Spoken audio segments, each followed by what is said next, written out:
Hello, welcome back to more Vastera. So, I'm home alone again, so I might as well just get on. I've got nothing to do. I've got a lot of time to decide what I'm going to do now that college is done. So, I'm just, not doing it. What am I doing? Yeah. So, the audio was a bit imbalanced last time. It was quieter for me than it was for in the actual video, which really annoyed me. So, I'm just gonna keep it down. Anyway, yeah. So we just finished Albion having a worldview turned upside down. That's gonna be nice. So now we are with this guy. You think of something else, of the people you love and trust with every beat of you now pounding blood pressure. One of these people happens to be this scruffy young man, who's next on our list of points to cross. His thoughts are cast as down as towards the ground as his feet. His mouth is tightly shut and his ears are wide open. Not that he'd be able to hear these musings right now, even if he tried to. But he, much like all the other relevant actors in this show, will know the Osseous? Is that what that is? Osseous? Rattle of my voice sooner rather than later. Oh, yeah. I forgot, we have a narrator. The narrator is a character. Who is he, though? Let us become him and find out. If I'm already well aware of the answer. Enter name. But this kid... Your name is Dismas Mersive. When you were young, you were forcibly taken in by a Skull Titan youngling, one of the planet's most rapidly destructive fauna-based environmental issues. And if you remember me reading Gloma's route, there was a kind of nod to that. And another thing as well. Once these creatures were thought to be extinct due to both their extensive architectural battles waged against them and their penchant for frivolously picking fights with the ultra beasts of burden. In actuality, a select few of them have managed to survive, burrowing deep into the planet's core and retreating into obscurity. For eons, they survived solely off the radiation that your world centre emanates, before resurfacing without warning. Nastier than ever and ready to battle it out in a bid for the title of ruler of all monstrosities, to everyone else's detriment. Pardon me. Only the weaker minority of the species ever takes on the sort of caretaker role, in nothing more than a self-serving ruse that ensures they are fed the potent irradiated ores they crave on the regular. Not complying with this arrangement would leave you as good as dead. As such, you are forced to mine at the bottom of your neighbouring canyon landscape in order to feed your guardian. This doesn't mean you're not to rebel against authority, quite the contrary, in fact. It's an aspiration you've taken a liking to, but consistently overestimate your ability to execute properly. These mini rebellions of yours are grounds for territorial abuse from your custodian, as far as he is concerned, and so you can have many scrapes with him over the sweeps. You have had many scrapes with him. The poison in his claws alone would usually be more than enough to kill, but your body has a pseudo-healing factor that mends your wounds, albeit leaving you scarred and disfigured in the process. You are extremely sensitive about this and make sure to cover yourself up as much as possible. Okay, gotta mention this, certain trolls have certain survival abilities, and that is an example of one. It's certain between blood, so Arcjek has one. So, okay. Alright, for the blood colours, red bloods have one, bronze bloods have one, yellow bloods have a weird one. That's it. All the others either have nothing or something else. The purple bloods have the psyops / chuckle voodoos as well, which isn't a survival ability, it's just an ability. The majority of the time is taken up studying old documentary tales in order to find a way to personally murder him. And also the rest of this ilk of crust-dwelling abominations, of course. Oh, and sometimes you're forced to play games. Your troll tag is gigantic debilitation, and your reserved tone is rather sharp. What will you do? Oh, he's got an annoying quirk as well. What's playing? What's this one? Oh. Suitable. This must prepare for the end of the world. The world's not going to be ending anytime soon. Not if you have anything to say about it. Dismas, examine corkboard. If the world were to end, though, the cause would not be some sort of cataclysmic event tearing through your planet's surface. Oh no. No, your planet's demise is far more likely to come from down below, by virtue of a bunch of rabid monstrosities tearing through the planetary shell with their scorching azure beams of mouth plasma. You're very certain of this. Similar to the majority of lower bloodcasts, these creatures have evolved to further enhance their already powerful forms with innate survival abilities. Although as far as your custodian is question is concerned, these skills are not utilised for anything other than making your life hell. You possess an extensive collection of notes detailing Skull Titan powers and battle habits, based on what you were able to analyse on film and through first-hand experience, as well as the most effective strategies of taking them down. We have refined these strategies by testing them on small-scale training dummies. In the past, the best method was to use mechanized technology, more specifically controlled fighter savages, to fend them off, but these units were all decimated a long time ago. Most techniques from back then are unavailable to this day. Which is truly a shame. Those flimsy knockoff slime-powered mech suits that constitute the current modern standard just do not make up for good combat-ready machinery.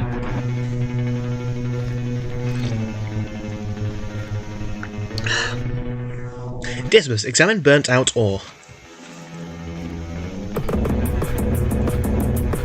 You like to sneak these into your Guardian's meals when he's feeling particularly ravenous to see if he'll choke. You know, just so your personal day-to-day acts of anarchy that are bound to spectacularly backfire on your ass at some point, as such things are wont to do. It's not exactly advisable to be touching this, or any of the other ores you feed to your lucers, at all, as toxicity these things pack shoots straight through the metaphorical roof. But over the course of their time, and many disfigured body part, they developed a certain tolerance to this stuff. Ugh. Dismas, examine tapes. Alas, these tapes are no more. A few days ago, the lucers in question managed to find a way to sneak into your hive, tearing the place down and destroying your most recent finds in the process. Truly a loss for the more reptilian-inclined monster hunters of the world. In truth, this sort of video is entirely obsolete by modern standards. You're only able to watch them due to your partner in crime, having a rather obnoxious and over-the-top interest in ancient pop culture artifacts. That guy's the worst. You hate him. This must receive coincidental message from, quote, partner, unquote.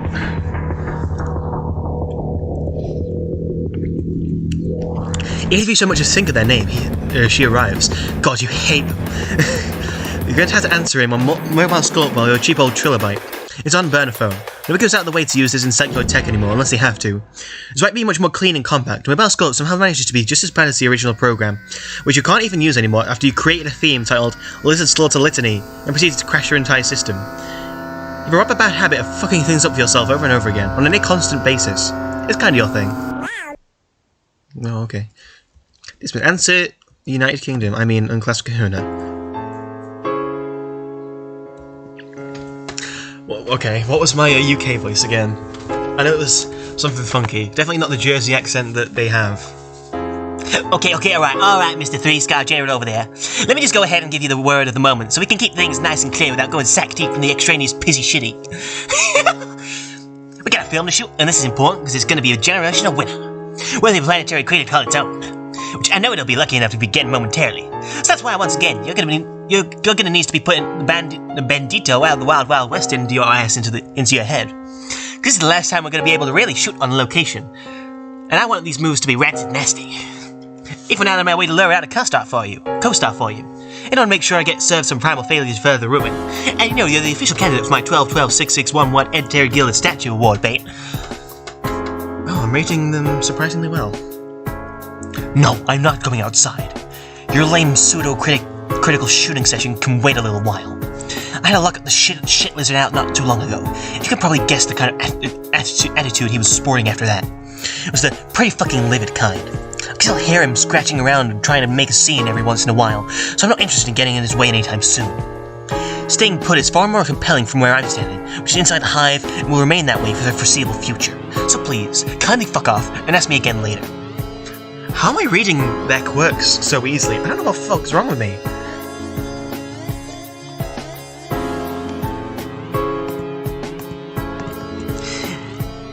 Nah, man, to be honest, there's no later in this equation. He's trying to solve my word rolls again. There's no possible outcome except the same fucking n variable I tried to start with. Word form D-I-E. You're so dramatic. Not dying is exactly why I don't want to go out, in case you hadn't noticed. What else could possibly be happening right now that isn't insanely catastrophic? But then let me speak in language you might understand a little cleaner than normal. Keep my verbiage more or less squeaky. Remember the story I let you in on about the Boner Man? Yeah? How well do you remember it? So all the shit that you insist on spewing out of your hole, probably only in the vaguest terms. God damn it! How many times do I need to re-explain my life story tonight? Or explaining it for our sake, in this case. Come on, internet, don't go down on me. The Netflix was going a bit slow earlier when I was watching the Mitchells vs. the Machines. Well, I know you're just going to disclose it all over again no matter what I say, since my memory's clearly not up to your standards. So go ahead, take the floor.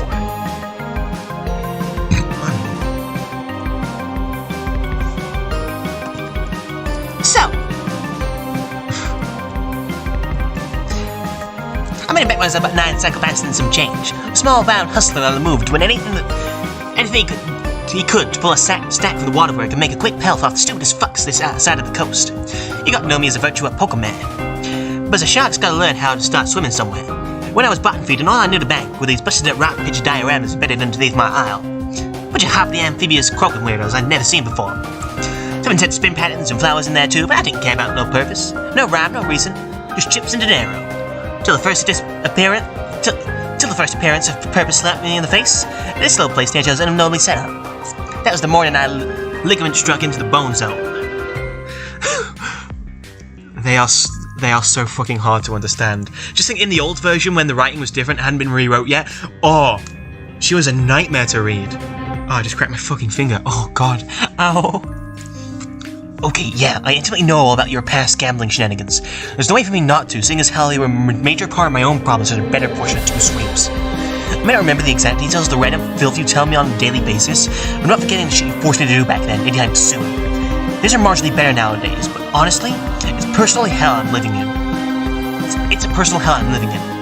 Anyway, this lesson was unnecessary. If you just make it to the valuable information I thought you were going to deliver in the first place, that would be great. Sure, this is integral tissue mouth. Where have we seen that silhouette before? Dude came at me in a dream. Bigger, more sloppy pose than a bull trapping out on warm side and slipping side. Upon agree, he said that he was starting to admire my presence. I really was wondering how this in beat logic was taken off, because it was this tag void. The fuck was I walking on? Also, how was I hearing him when my fin's on the verge of an all-created blowout? These were the mysteries of young me. It wasn't no big picture show. Without an intro, he told me that I got a choice that'll change my life forever. Just if I accepted, I'd be granted in a similar fashion down the line over and over again. A chain reaction in the role of destinies that'd be probably mind-peeled into if I took the shot. Believe upon the true path of something. It was to piece together a local message that I already knew existed, i.e. them glyphs, and to share the word amongst the bonds I get of knowledge on. In exchange, I get one way ticket to the land of shadows and perth. His own slow-craft design to live out a life where I could be the young man I'd always dreamed of becoming. And shit, boy, you know I accepted. Not without thinking. Think about what exactly all this was mean for me, because many attempts later, ways that one does not swindle this bony pony. He kept his end of the deal regardless, and I think even with my misdeeds, you know I was going to have to pull through eventually. Eventually, he's now hard skinned. Got paid in advance. Fact is, no eye skullfuck wasn't holding back on a definition of the ideal self. The place was dumb. It was there I learned the mastery of the 52 hands. Ended up stuck in the company of this mad stick figure who took me in to show me the ropes to reel in the ropes. We were a walking nightmare on the streets, and with our crew, we grabbed the joint 12 cans of blind. Some fellas called him the scathing shot. I knew the man was Jack. Oh. Him. Oh, Jack. Good old Jacky boy. There we go, starting to ring a few bells. We're sure all that sounds just as ridiculous the first time around. So, how does this relate to me apparently dying? Us apparently dying? I'm getting to it. We can get to it a little faster. Somebody claims this is so imperative. You sure are content to take your sweet fucking time while simultaneously wasting mine. You're not even out here yet, shit lips. Why are you assuming I'm actually coming? Because you're never not coming at me. For a man who demands so much as you do very little work out the norm. Gross. So you're not really telling me what's going on. You get back to that, dipshit. Uh-oh, everyone's back. Give me a second. Wait, false alarm, my sister just came back to get a Capri Sun. Gross. So you're not really telling me what's going on. Oh, already read that. First off, I never said we would die in specific like that. You're saying if you don't comply with me that you're gonna die. Along with the rest of the world. Big diff. My strategy code is actually simple, at least in the general gist. Pardon me. Because it had to be a bunch of spooky, scary verbiage straight out of the existentialist horror buffs when its nightmares put our very last visitation chat through my TV screen. That appears to have been the closest to this running gag of around the globe comedy tour he planned on me. But just that this place is going to wrap inside out into the pits. Pits that lick our life plates clean until there's nothing but space dust and regret. However, like all good points in a running plotline, when the going gets tough, there's a loophole ready to make it nice and easy as we inch our way in. Maybe it's not practical, but then again, neither is our grand finale.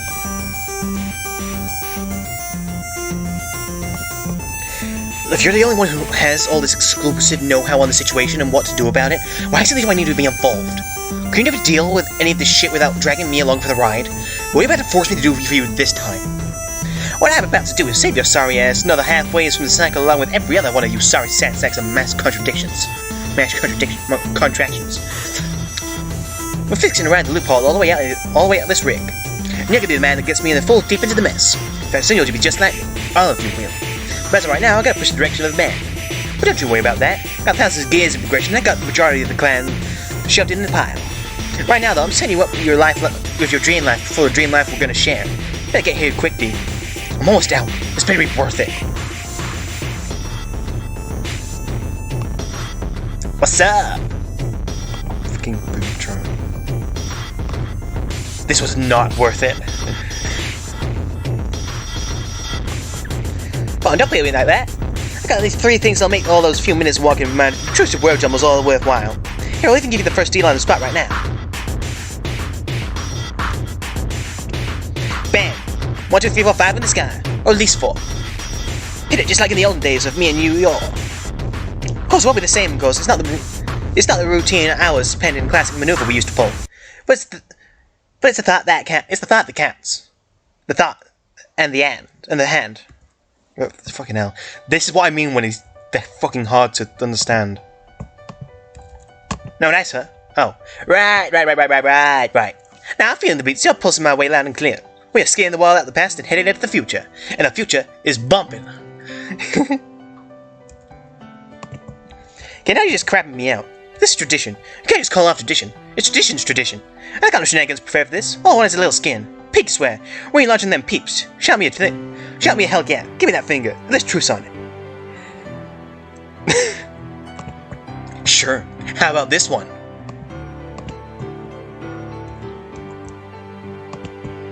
Get that the fuck out of here. Oh, nice fucking job. Oh, wow. Dick. Fucking God! You just had to hit me right on the mark, didn't you? How could that ridiculous thing even swat so hard and stay properly afloat? I can't stand it! This is how I'm staring at nothing but a lens. But you feel awfully proud of yourself for that cheap shot, sheltered behind your best as remote control auxiliary. Not that I'm surprised, mind you. She stars are all you're ever good for. That and for sullying my wounds. Wah. That's you right now. If you close your default mob, maybe I'll find a way to feed you some grubby juice, pacify your incessant need to shit over everything I've ever done for you. Got a real neat device that sprouts it right in the chest number for easy peasy suckle action. Whoa. I'll be able to close it if I wanted to, so if you just made it a bit worse for the moment. Whatever you've got to give is not going to be staying put. I'd call that the most accurate representation of what you've done for me. I've always done so much more than you think, bro. Some more time of being grateful for the man's gifts I give, and then you'll know wisdom's like no other. But since I haven't gotten to my 2 other needed in this moment show-offs, and already you've got those tears rolling. That shows you care. I misjudged you there for a sec. I think I get the message now. I can get to the good part. Literally, what good part is there? Yeah, by all means, please give me one fragment of a reason as why I even came out here in the first place. Because so far, all I've gotten out of you is a sprinkle of arguably relevant information and slap in the face, which I don't know how to even begin to make heads or tails of, except for the latter. Got that one loud and clear, douchebag. And you're still neglecting to actually tell me what the fuck it is we're supposed to be doing. What are you stalling for time? What? Are you stalling for time? A time to reveal or something, you bastard? Yeah, because this needs one. Stop using those mechanical fingers to air tab, fake cushion rumble. Oh, even Dismas is quite hard to read sometimes. Nah, get a few more uptones. And there. But I say we're gonna be leaving bold and go where everyone has tried to have gone before, never return to tell their tales. Outside the planet, past and the further beyond. And where exactly we go once we complete this tremendously unnecessary exodus. There's nothing else out there, and everyone knows that. Every single expedition to the further beyond is ended in nothing but failure and floating corpses. Look, if this is some sort of grandstanding excuse for a sudden bout of existential dread, I know this place sucks. Things are not going up in flames without a warning like you're saying they are. We can't just give up on this planet. It's all we got. I'm still not done figuring out how to permanently remove all these damn skull tines from the surface. I promise this place will be exceedingly better once they're gone. I'm not talking about space travel to some rinky-dink inhabitable planet on the far side of the moon or something. This is a major getaway for us one steam finna for jobbing in. We got a tiny pocket with 12 names written on it. We just gotta squat up and get there. Follow my lead and stop pissing all over the small deets. You're still not. Shh. No words about him, scale. I like simple vowel makes it say dead center. We got a site on Fi's info do information edition. Jesus. This must look up.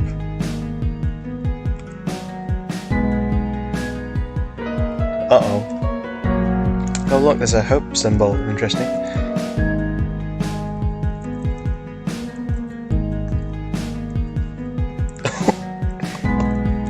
What is that?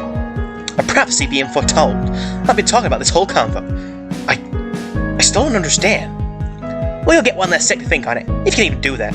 I'd be a little too busy performing for our last show. Didn't let Beastie Boy out for you to not fight him, and for you not to get ripped for shreds in the vid cloud last time. No way, you did not do that. If you did what I think you did, I'm losing all faith in you and everything you do and say from this point forward, no matter how severe. Shake my head, not my fault you don't know how to roll with the priority manners. Oh, speak of the atomic devils, it's your little old man. This must look up again. Uh-oh. He's really not happy that you locked him out earlier. He's going to be even less happy when he's dead. Make sure to notify your Cosmesis that he's going to be next on your hit list at this rate. Yes. Uh-oh. The Cosmesis, who we briefly met earlier in the story, proceeds to inform you that this could have all been avoided if you only gave high fives responsibly. You discern this notion is an absolute crock of shit because you've known him for many long-suffering sleeps, to which he immediately agrees. He starts recording the action that's about to take place. You're going to be busy for a while. This looks just fine for us, and it's time for a new introduction. Let's take a close look at this antagonistic young man. When we say man, this character goes by he, she, and they. Your name is Murit Turkin, or as Austin calls him, Mert. I mean, that's all most people need to know about you. So far, you've only had 2 iterations of yourself. That will soon change, although you don't realise it yet. In the far past, you used to be a salesman of dubious credibility. After your dream self was awoken on the moon of Durst by making a deal with a stranger, a small group of cheats known as the Dead Shufflers took you in as a hostage to the Black Queen. In a somewhat shocking turn of events, it just so happened that their leader, the scathing Sharper, ended up taking a shine to you. Finding a new home among these strange exoskeleton sporting crooks, you were soon turned into a feared personality among the last remaining members of the Sea Troll hierarchy. As a ruthless swindler and card shark in the world of various gambling sports, you acquired a fine taste for taking what you want with absolutely no regard for others, also murdering any poor sucker who didn't manage to pony up the goods. You actually met your partner Dismas through these shady means. Is this a... No, it's not. that track art, oh my god. You've been the proud owner of his soul, now more amazed than one, since that fateful poker game and about 2 sleeps back or so. And that encounter eventually led you to realise that this wasn't the life you wanted to lead. So you gave it all up. Relinquishing your underground reign and betraying the family you once had, you sentenced the man who took you into a life of community service, sent the other 3 into hiding. Since then you've settled into this as this new Murray. Dear God. This new Murray is the Murray you're set on keeping, as with many a proper personality. He also has a number of interests. A lot of your time has gone into fulfilling your end of the bargain with the aforementioned stranger that woke your dream self, with a subsection of it being devoted to trying to give him the slip. These attempts have all failed spectacularly, although they were quite entertaining to watch at times. Since then, you resigned yourself to personally decoding the hieroglyphs found inside an ancient and ruined temple, which sport the visage of a curious amphibious creature you're pretty sure doesn't actually exist. And you finally completed your work on that front tonight. Other than that, you are very prone to boredom on your tropical island in the middle of nowhere. You know, the kind with coconuts and shit. They sadly don't make for entertaining company, so you take matters into your own hands and rid your hive with an insurmountable number of booby traps that could kill you at any second, just for the sheer thrill of it. Sounds dangerous to another Violet Blood we know, from Snowbound Blood, maybe. Dangerous fun has always been better than no fun at all in your book. You also like to collect a number of ancient cultural artifacts, most of them coming from the Renaissance. You're particularly invested in old media systems and esoteric entertainment from the time period.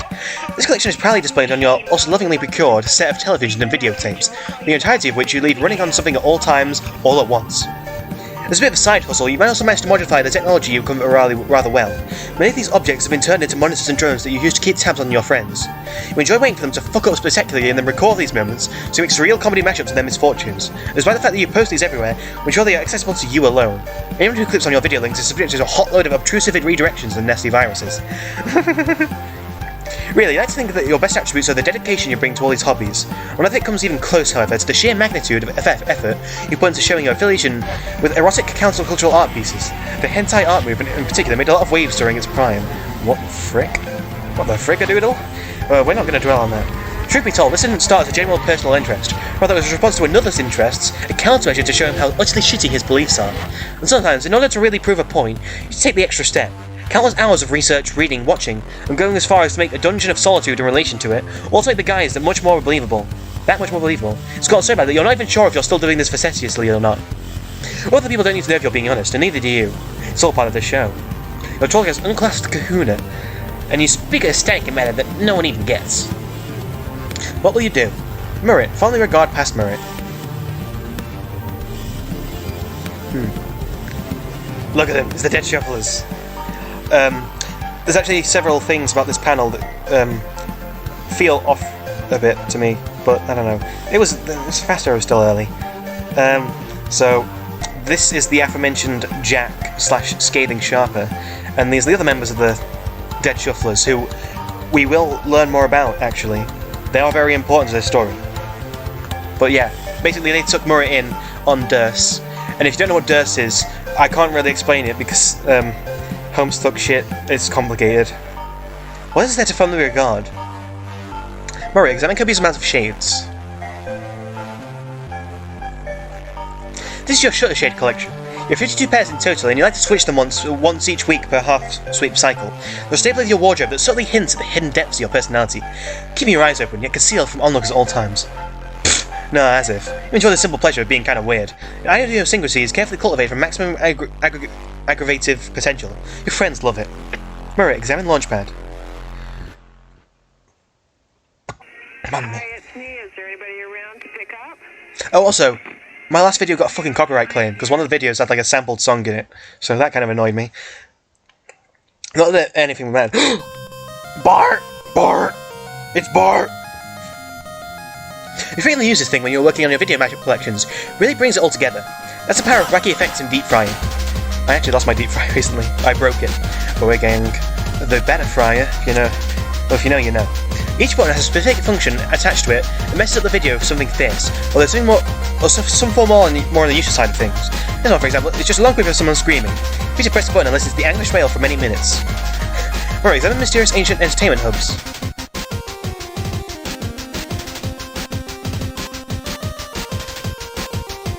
They're not really that mysterious, just really old and outdated televisions. You chose them regardless, as per your previously stated esoteric and eclectic taste. These films and shows are all hundreds, if not thousands, of swings old. You're unable to watch them due to the stray wreckage you gather and repurpose for this end. Well, that and these tapes are supposed to be virtually indestructible. And you guess you could watch the one show that's still airing on modern era television, but a drastic decline in quality gives you a bit of a pause.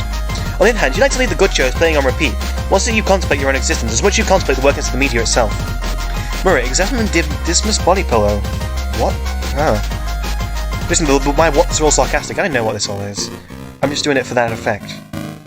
But a nice ad. I don't care. I'm fucking 17. I'm not 4. What the fuck, Murray?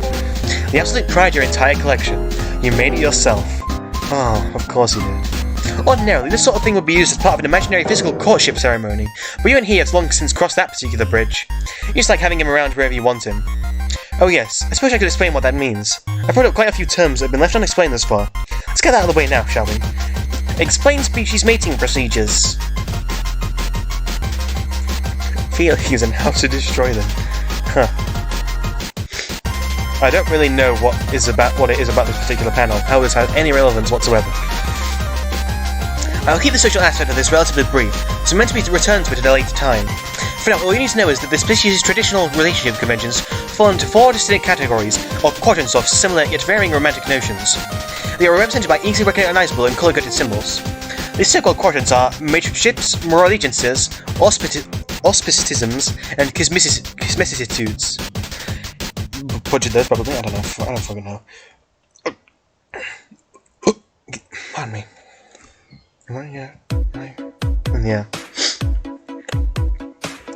The flushed and pitched quadrants are the ones currently relevant to our discussion, the former being characterised by a tender, more compassionate form of love, and the later, I think you mean latter, actually, being much more tumultuous and contentious, but both nonetheless are equally as affectionate and important to these trolls.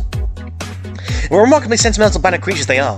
And trolls take their courtships rather seriously, also to the point of being territorial on the issue. Finding a mate is the farthest thing from fun and games from these starry-eyed souls. Even an initial choice of who to romantically pursue is taken with great ponderance by most. It's hardly, if ever, made on a whim without due consideration. A mistake I myself have made, twice? Sexual intimacy of any kind comes much later in the process, long after this special someone has been duly chosen. The stakes here are unusually high for what you would ordinarily expect from physical coupling, as this experience is rather life-altering. not by the nature of the act, but by the fact that doing so completely closes the troll off from ever bonding in such a manner with another. Each person only gets 2 shots to make this decision, one for either sexually intimate quadrant. Any further details on this front, however, are not important to us at present. You see, reproduction on this planet is not dependent on intercourse, but is actualized by artificial cloning. In a few select moments over the course of a troll's lifespan, they will be asked to go to their most conveniently located reproduction stable, or to leave behind some form of genetic material. These samples will be handed off to the helpful and friendly service droids, robotic assistants charged with ensuring your personal stable is as comfortable as possible, as you give back to society in the most literal sense there is. These offerings can be as straightforward as a strand of hair, or if one more traditionally inclined, a sample of either blood or seed.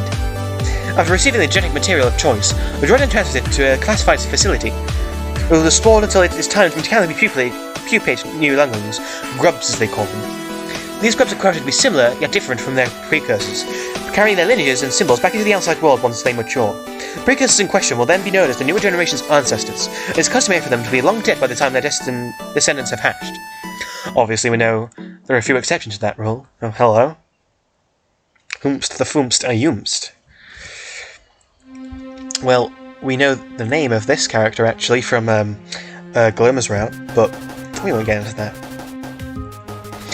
Every single troll, whether they know it or not, has an ancestor of shared blood and sigil.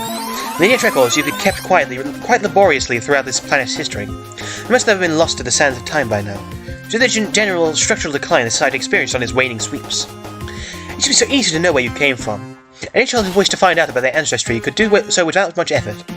Now, knowledge on the subject is scarce at best. Morsels of information pieced together through cross-analysis between fictionalized historical art pieces and word of mouth. In the past, it was commonly held belief that a descendant was fated to either follow in their ancestors' footsteps or subvert their legacies entirely. Some of these figures were heralded as champions of virtue or condemned as ruthless villains, and as such, many fables have since been crafted regarding the nature of particularly remarkable lives. I keep wanting to burp, but it feels like a vomit, and then it doesn't come out.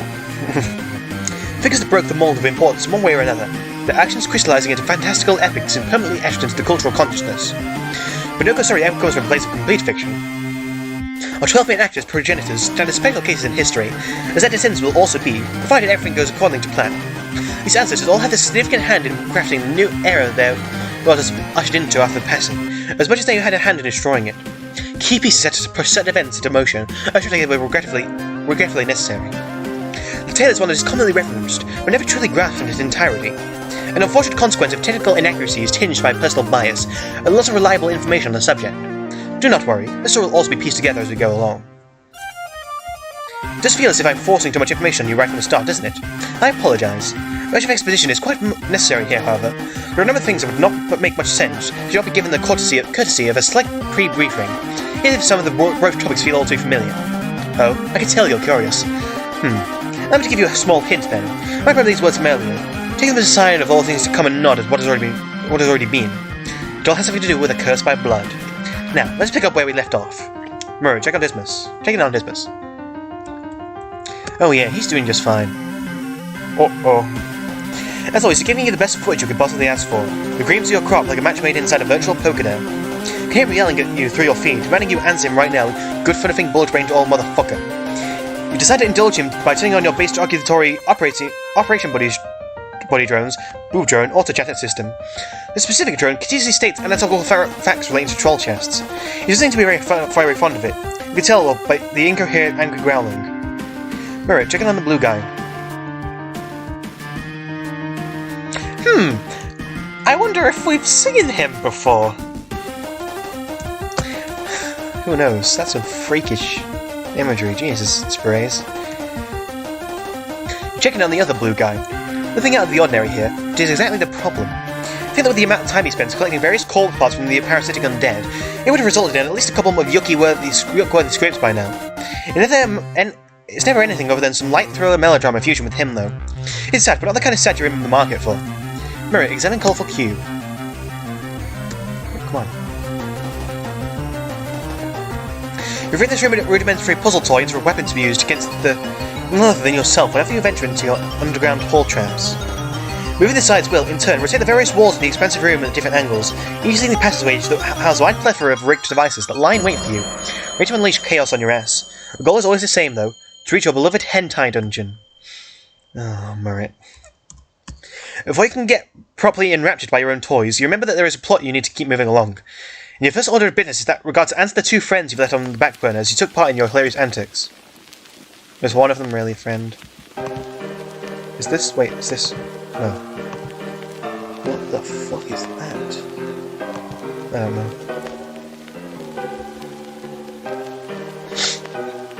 Oh look, it's almost all of our main 12. Murray, examine monitors. That's at least 10 of them. Chaz is not okay. Oh, look what his strategy. This fucking idiot. This fucking loser. Him. And these are all doing no. Oh yeah, Albion's having a fucking existential crisis right now. Sorry. These monitors display the video feeds from the small cameras you've implanted in secret compartments through your friends' hives. They're all installed inside hollowed-out televisions along with your desktop computer, sitting in the very centre of your personal observation tower. Very committed to your aesthetic. There are 11 in total. There are 11 cameras in total. Each one of the 11 people you need to watch over, including one in your own hive. What? So you wouldn't include yourself in the constant hounding for missteps? This would be totally unfair to everyone involved. No for the cameras, just 11. Just no cameras for an as of yet undisclosed 12th party. As far as you're concerned, 11 is the only number that matters. Murray, examine desktop.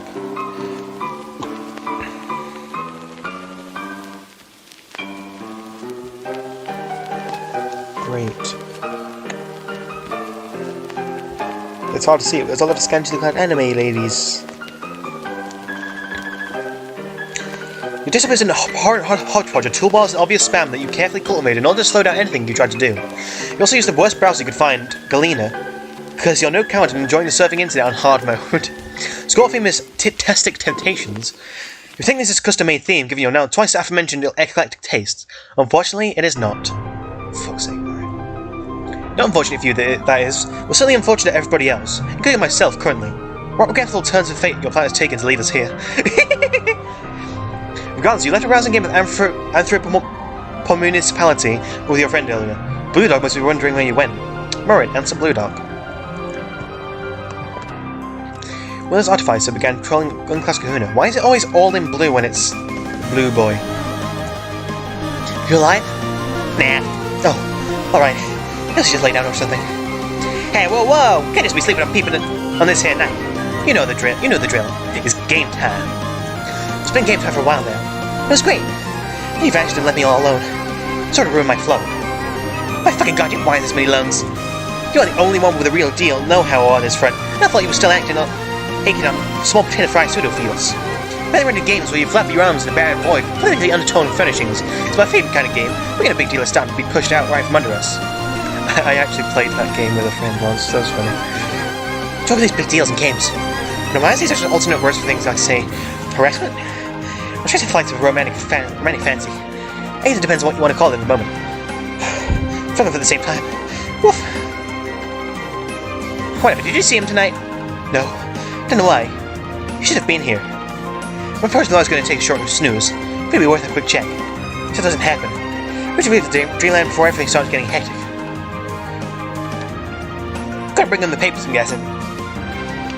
Which, by the way, just to let you know, that's still real dumb headwork on your end, Bassett Bloods. Worried about what doesn't matter in the long run. They can be touching and feeling upon a destiny and end form righteousness soon enough. Laugh and some plastic mold battle pieces won't be the first thing they're headed towards. Yeah, well, it was a bit of a stunt at first, but I started just to feel like stopping. Had to keep it going, like a civic duty. Not even about the content. Wasn't this visual makes a testament on how outrageous it's become at this point. Haven't done it yet, so might as well. It's like a big suit to steal my flavorful style lines. Don't get to be with who you are. And then you have much of a personality besides everyday normal guy, and I know you're getting that through your thick rubber skull. But you know what? There's nothing inside of you. Not on the outside of you. It represents who you are. It's being called a dog. Am I not being that enough? With how I leave my dog noises? Show how dog-esque I am? Well, dogs can't talk, can they? Alright. Woof, arf, bark, bark. They can't type either. There we fucking go. They're 100% original. You've got it, doggo. Have it with the Z's. You'll have more than a couple of hours before the first impact. For sure. Night-night, see ya. See, now it's not all blue. Alright, answer the other troll. We actually may recognize this username from Oshis' route. Grandiose saturation began trolling Clap's kahuna. Hey, so I believe you told me that everything is going to be appended correct? What? All those things you spoke of earlier, about us taking action and starkly imminent planetary destruction? Oh, right, those things. Couldn't understand that you between the gold shovel you got caught in your throat and the flagrant jackhole taken over your visage. You petulant wriggler, what has become of you? You used to be such a distinguished individual. God, what club been doing this? Apparently we are, and now I have even more to say. First of all, you do not deserve to use any sort of marine-based wordplay, especially not in my presence. Second, just don't make fish puns at all. Ever. Okay, I'm sorry, bro. Fully appreciate a player playing into your hand. Aren't you the entire word supplier of Royal Function Reclamation? At least one who ruminates it by the fire and prices painted of an aquatic mervine? I am, and the only two of us left from our specific place in the hierarchy of your expanses. How should you learn to shape back up and duly fulfill the role you've been granted, instead of disregarding any and all semblance of decency and dragging your heritage through those turbidites? It would do you some good, despite how little value may hold as a member of your strata at this point. Furthermore, aquatic-related witticisms are the most novice and mutilated form of sea-dweller idiosyncrasy. They are idiotic and worthless, and any laws who legitimately engage in the practice are only fit to be viewed in the same manner. It is my belief that the reason it became such a widely understood convention in the first place was due to nothing more than a bad joke taken out of proportion, and so I'll continue to view them as such. Do I gotta respond to this? I don't understand what the fuck you just said. What the fuck hell you just said? Yes, you got her. That is how conversations work. Okay, but consider the fact that I don't want her. You don't want her? Once again, a rather poor and juvenile excuse. You never want to do anything of real importance, it seems. It's a rather serious issue we need to discuss, but I'll relent for now. I wanted to come here, civilly, for a different topic to begin with. You're the one who started to seem like deciding to respond with petty insults instead of answering my inquiry properly. Yeah, something questions. You never addressed the original one, but I'll take it as a positive response no matter regardless, since I was only seeking verification. My more important piece would be regarding any potential preservation of belongings. I understand that most things will be lost, but is any method, besides the obvious of sparing a portion of them, to your knowledge? You already know them, why the fuck are you asking? Said it yourself. Most of it's going to be vaporized, and that said that the point the glyphics made crystal clear. We're not going to be here anymore after these giant-ass rats crater our lives into the ground. No more living spaces, no more cushy ego-stroking pup courses, no more divine wines, and definitely no more of the hoity-toity pleasure sword-pecking gender-politic groups who wrap around on the streets about how they live on a higher plane because they don't have any plush chest tanks. It's just going to be us wherever it is when we're here into the void of the new beginning. So you're getting ready to readjust your life plan. I think it's high time you got to doing that. Well then, I definitely have plenty of my own concerns on the matter, and not just about the aforementioned. Ignoring some of what you just said, I was more worried about the possessions I felt that I might need in a situation like this. I'm simply trying to prepare, though. I see you're not going to be any real assistance either way. I'm not entirely sure why I bothered either. I should have known better about the odds of a useful response coming from you. And why are you talking to me? So you're making your own issues out for yourself here. Because I presumed it would be worth my while to give this instance of researching a shot. However, it is now clear it wasn't worth as much as I initially hoped. It's not exactly an issue. Well, it is just a slight disappointment. With that out of the way, I really don't have much more to say to you. It's like to me like a favourable outcome for all involved. We might as well be done here. So unless you have out of all odds, do you have anything else of importance that you'd like me to know, I'll be on my way. Just one. Your stroke game, weak. Delightful. Grandiose saturation gave me withdrawal in class kahuna. Oh, there's one here. Oh. Ah.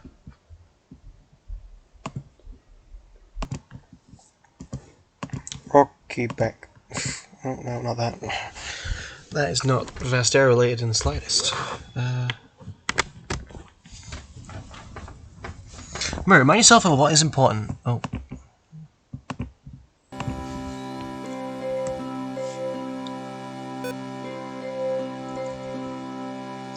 If you've had enough of the so-called natural order of things for absolutely the entire rest of your life, since having fun before the real show starts. Let me check.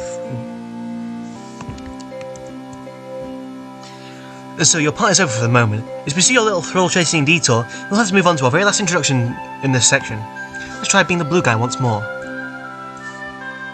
Ah, there we go. Exactly the final member of our initial half-group is available to us at last. As we've seen, he's one of the two aforementioned blue guys. We're not in a position to reveal his true name, that comes later, but that nondescript moniker fits him just as well, or so he would think. Truly a pity. Regardless, we'll have to patiently wait for him when the opportunity comes for a full introduction presents itself. For now, blue guy, look at papers.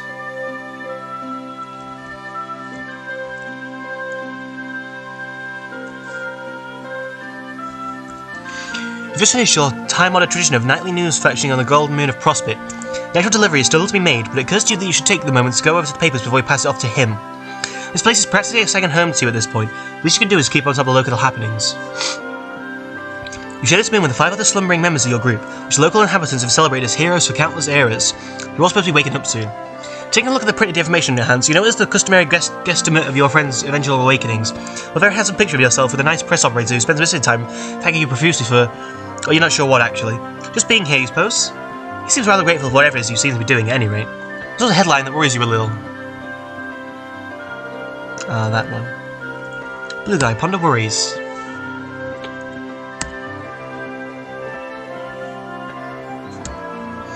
This moon is, and its twin counterpart Durs, both revolve around a mysterious essence of unlimited creative potential known to them as Skya. It has been around since the conception of this medium, feeding little creatures with endless tales of fate, predestination, and salvation. These two moons, however, once held starkly contrasting views on its existence or purpose. I need to sit more comfortably, because I have to put my laptop in a very awkward position for it to charge properly. You see, while Prospect worship the boundless possibilities the latent nucleus represented, so intimately tied to their beloved heroes' growth as people, Durs have grown to despise it, out of fear that the very same heroes would utilize said force as a catalyst for ruin and destruction. These opinions did not come from a vacuum. While the Dursites were always meant to be antagonistic in nature, certain outside influences have swayed their minds across the eons, as I watch from this universe. Is that who I think it is? Okay, I'm up to date with Vastera, but I think, is that who I think it is? That outside, quote, outside influence, unquote? Far away from the soothing laws and promises that come from Sky's benevolent light, it's hard to stop the nefarious, dismal whispers that seep through the cracks of the furthest ring. Or is it? Maybe I'm talking shit. Fortunately, there was not much I was able to do in order to stop this, even as time went on as its steady march. Without getting ahead of myself. As tensions kept rising between the two kingdoms, their respective crowds grew restless. Mass panic over the game and its players fanned the flames of war in the opposing lands. Their agents grew bolder, more desperate, way more disruptive to the unfolding of the game session than it was originally intended. Until one day, the seemingly dominant Crucible reacted to the turmoil without warning, revoking access to its well of knowledge within the creation of a nigh impenetrable force field, in a set of events that, admittedly, caught even myself off guard for but a moment. I feel like there's phlegm in my throat. This resulted in an eventual and hesitant truce between the two moons, two kingdoms formerly at war, now working together with the aim of releasing Sky from its prison. No longer was it viewed as the passive, inanimate source of information from before, rather as a powerful living entity, angry and disapproving of their past choices. Little did they know that it was Sky's plan all along to bring them closer together. It seems to have worked quite nicely so far. While our blue guy knows of these points through personal accounts and retellings originating from his moon's many inhabitants, I am the only one who knows all the little details, and the only one who can see the full picture. I'm the only one who would know. I created all of this after all. The intricacies of these cultural affairs are not for you, though. They never have been.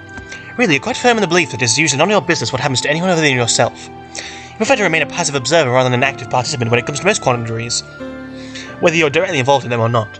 And right now, the only thing you want to be involved in is getting this paper where it rightfully belongs. Blue guy, visit the hero of breath.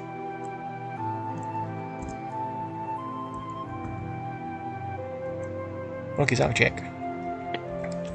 Considering a good portion of the Hero of Breath's dream block is the egregious amount of pre-delivered Prospect dailies you've so carefully cultivated over the sweeps. You're always going to read them, but you can commit to the bit, in your own words.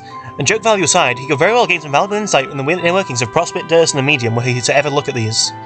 Oh well, if it comes to that, in one way or another, you can always tell him yourself. You mean this literally. You also notice the nice little rest mat you made out of the older prints you've been serving him well. During your earlier visits, you realise that your friend has a habit of slipping out of his recuperacune in the middle of his slumber, due to all the squirming about that he does. You tried tucking back inside multiple times, to no effect. It's sort of a tendency to be a little stubborn when he wants to. You figure the least you could do is ensure they stay as comfortably as possible. That's what good friends are for.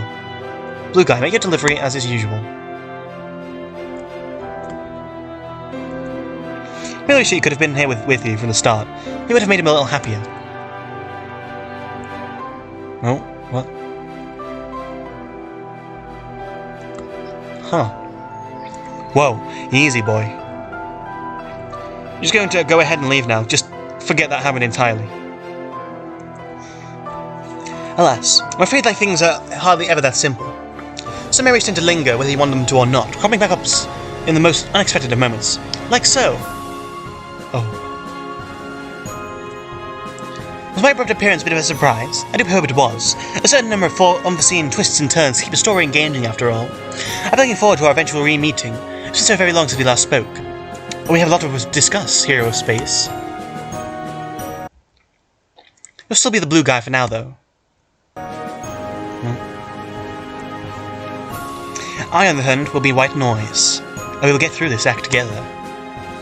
First. Ah. You're here. For context, this guy, White Noise, he's the narrator. He was the narrator of Snowbound Blood as well. There's a weird thing that happened in Crichton's route, which was his doing. Yeah. I'd like to start off by apologising. It was terribly rude of me to exacerbate your lung condition in order to serve my purposes, even though it was the swiftest avenue to transport you here, as you know. Time is of the essence on this night. Still, I can't imagine how uncomfortable I must have felt. Again, that may be simply because I don't have any lungs. Haha.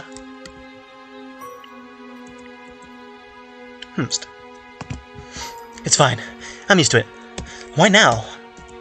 Why now, you ask? Well, you're the one who decided to go to sleep with the express purpose of speaking with me earlier tonight. It's simple cause and effect. I'm only giving you what you already wanted.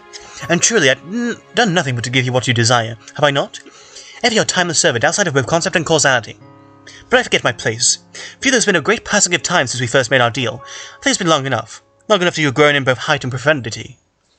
Before you were a mere child, meandering through existences and lacking foresight. You were immature, wet behind the ears, full of ill-conceived naivetes.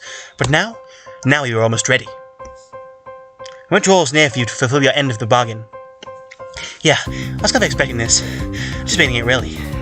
Maybe you timed the transition a little better is all. What do you want me to do exactly? You're the pragmatist, aren't you? Well, straight to the point.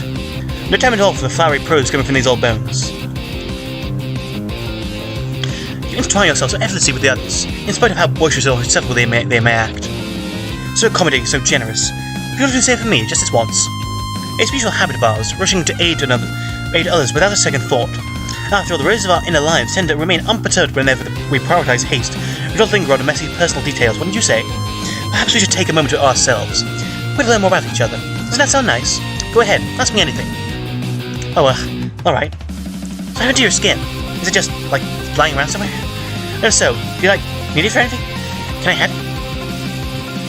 Giving you my skin would necessitate me having skin in the first place. Man, I think I win today. Nobody has anything I want. You little weirdo. When you ask someone a question, you must be prepared for the answer, even if it's not what you wanted to or expected to hear. Truth is of the utmost importance. Truth shapes you, molds your very essence. It casts your being like a chisel to fine marble into what it always meant to be. Do you wish to know what you were destined to become? What's it even supposed to mean? To me, it shows nothing and everything. The grasping of metaphors and subsequent derivation of meaning is a sign of intelligence, you know. Criticism of strange symbols are the intrinsic playthings of a trained, keen mind. The harder questions that toy with and gnaw at your intuition to force you to come to terms with the plasticity of your ego. What I'm trying to say is this: they keep you from being bored. And I don't want you to be bored. Just to say, I don't want an audience to be bored. And so, I tell a story that encompasses all the necessary engaging elements an audience could hope for. Pardon me. To that end, I try to say the right things at the right time. Alright? Pardon me. You ought to pose a better inquiry. Complexity does not suit heroes. You're not interested in the game you are about to play. What is the subject matter you should be pursuing? It is the route that would lead to the deepest understanding of your immediate future. However, we cannot talk about that now. We must follow the outline. Each and every conversation has a goal that must be met. To divulge more than is necessary is to crucify any suspense, and with it, the narrative. Storytelling is hard work, almost as hard as the intricacies of social connections. That's why I must take us down these winding roads. Well, I enjoy taunting you because I wish to truly know you. These detours and esoteric topics, these bastardized cultural quirks and painfully ironic twists, They all serve to establish my position as a student with you as my subject. Well, now you're just rambling. I'm gonna ask another question if that's alright. Don't worry about that. What can you tell me of the game? You don't pay attention. To reveal too much to this soon would ruin the mystique. I can tell you one thing though. Your objective is to win. Or it would be ordinarily. The game is orchestrated with a purpose in mind, among other things. Unfortunately, the objective is not in the cards for your group. I feel this must come a bit of a shock, for you and the hero of time especially, given all the hard work that went into putting these gears into motion. I truly apologise for this minor deception. Wait, so we can't win? Why did I do all this? Why should we even play your game? Hush now, it is not your job to be overdramatic. That's my role to play. Allow me to explain. To fail is not to be faced with an inevitable defeat. You, like all living creatures, will undergo an evolution. Though you and your friends will experience these transformations at a rather rapid pace, and through far more esoteric means than is usual.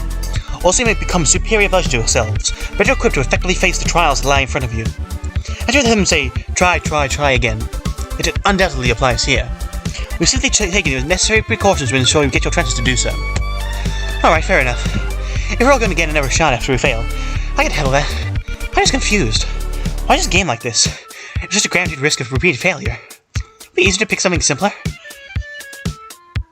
If your entire trajectory of personal development was laid out for your scrutiny from the start, plain straightforward, such a crass display, would you be interested in following through it all?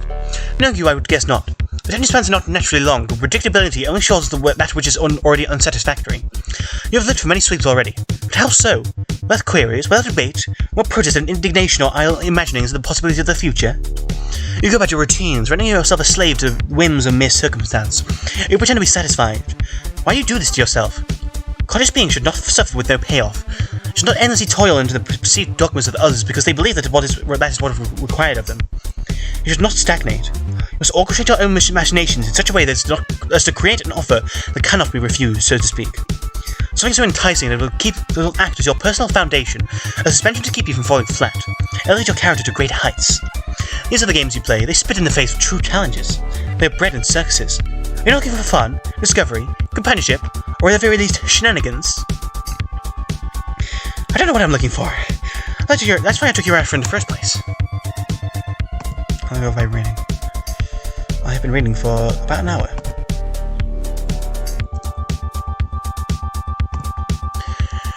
So you agreed because you're afraid. You let yourself get crippled by your doubt. So very fearful of making the wrong choice, you effectively refuse to act on your own terms, push along the currents of fate with no resistance. Do you feel like doing something wrong? That being here with me right now is wrong? I guess I'm always kind of afraid of messing something up. I mean, this is a big deal, right? I don't know what any of this means. When do I feel confident enough to handle it? What is your alternative? Would you rather turn to your life? Excuse me.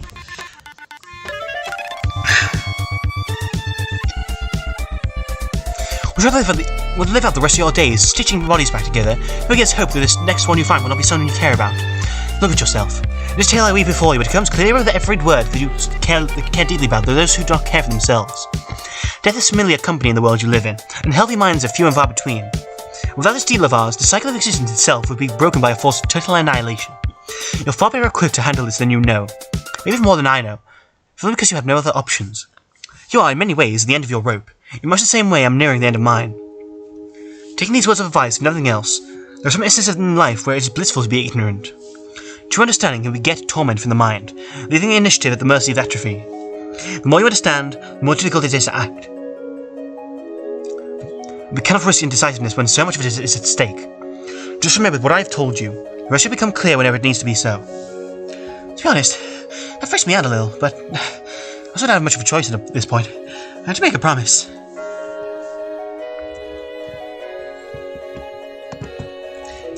The grace you have shown in keeping your word leaves me all the more confident in my decision. What I am about to ask you is not merely a service to me, but rather yourself, as well as those that you are about to play the game with. Understanding this will help you in your personal journey. You walk an isolated path. Like this story itself, it will splinter, seeming to careen endlessly into an obscure realm that is space, but it's not without purpose. In fact, it is purpose incarnate. And I have to show the reason for our meeting. This is the green sun. Yeah, that sure is what it looks like. Very descriptive, I guess. But I don't know what it is, or better yet, why it is. And I can tell you that much. It's the very essence of existence, the force which powers the complex universe you inhabit, from its most structured life forms to those that are ostensibly entropic. I preside over all of them. It provides a heat so pure, so powerful that it is able to sustain the thin dividing line between the eternal perpetuation of life and the all-encompassing destruction that awaits beyond it. It is a gift from my Maker. It is my very heart and soul. With it, I have been able to protect all of creation from certain oblivion at their stead. But soon, like all living things before me, I too must face death. My bones are old, my heart has grown weak. As such, it must be returned to its birthplace, lest the breath be choked from the very cosmos themselves. That is your duty. That is our deal. This is going to be what fertilizes the end, as well as bringing about a fresh new beginning. Make sure the imperative nature of its purpose is not lost on you, literally or metaphorically. But I suppose this is for later. We're still in a safe portion of this tale, unfortunately the amount of foreboding statements has been ever increasing.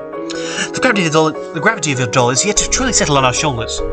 That said, with this particular expository section out of the way, how about a joke to lighten the mood? No more pesky navel-gazing. I know how you tend to be quite taken with the types that can do that.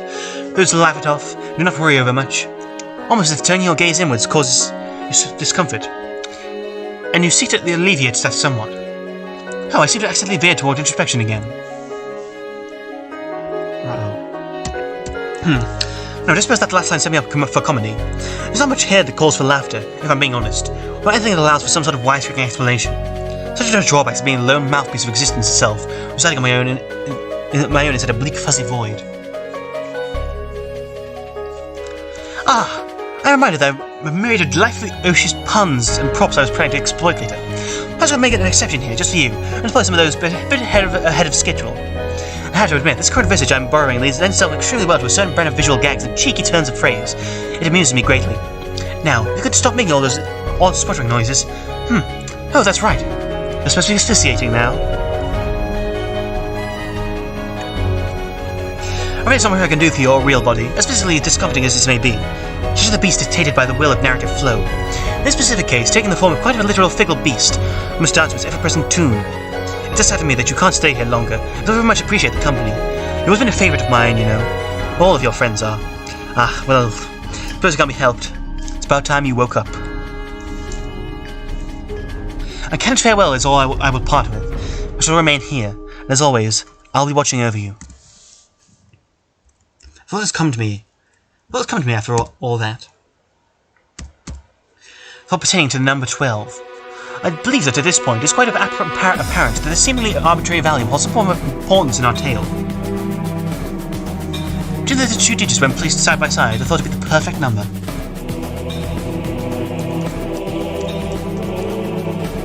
According to the old planetary wisdom in any case. Of course, the amount of stock put into these antique notions varies by individual, as these things tend to. Quite fitting then, there are 12 main characters unknowingly taking their place on camera. 12 souls who, once again, set to give their own lives and the lives of others a deeper meaning. Freedom. And most of all, a final chance to continued being. Pardon me. 12 acts of reality, compounded into the core of what defines these young trolls as themselves. The very essence. The bright-burning centre of untapped transformative potential. Is it beautiful? I don't think I already know that much.